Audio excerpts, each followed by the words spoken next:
शादी के बाद लड़कियों को मांग में सिंदूर, माथे पर बिंदिया, पैरों में पायल बिछिया और चेहरे पर लंबा सा घूंघट डालने की प्रथा आज भी है।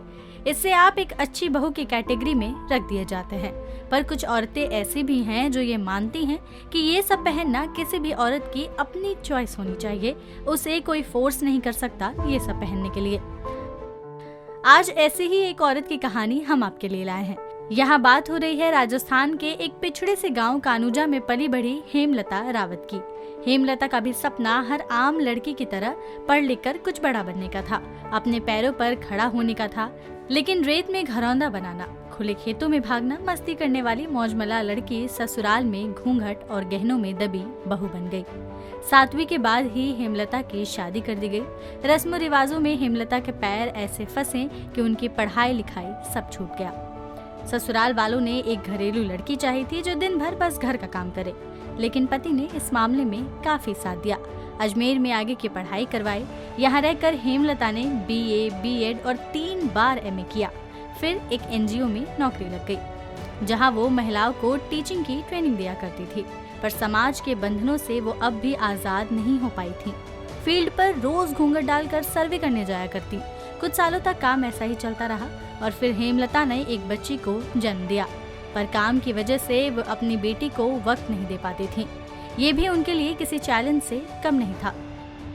हेमलता की लाइफ का टर्निंग पॉइंट आया साल 2017 में, जब उन्होंने जागुरी की ट्रेनिंग ली। यहाँ से जेंडर के मुद्दों और औरतों के सिंदूर, बिंदी, बिछिया पहनने के पीछे की कहानी को समझा। फिर मन में पनपे ये सारे सवाल, जैसे घर का सारा काम मैं ही क्यों संभालूं? एक जेंडर को प्रिविलेज तो दूसरे का दर्जा कम क्यों दिया जाता है? औरतों को ही शादीशुदा होने का प्रमाण क्यों देना पड़ता है?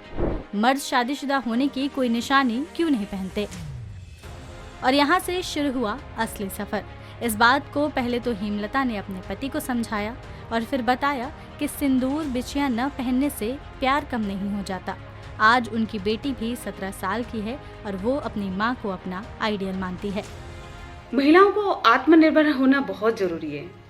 बिना आत्मनिर्भरता के आप अपने परिवार में, समुदाय में, समाज में उनके निर्णयों में भागीदार नहीं बन सकती।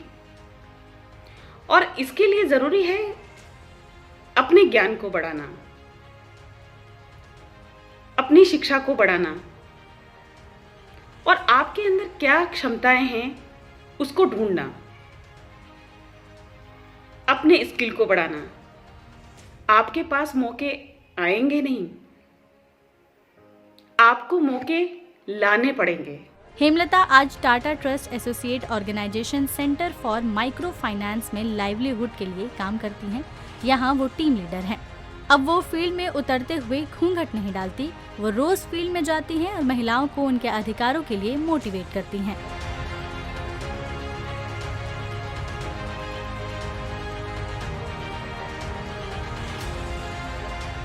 शेयर और डाउनलोड करें दैनिक भास्कर ऐप।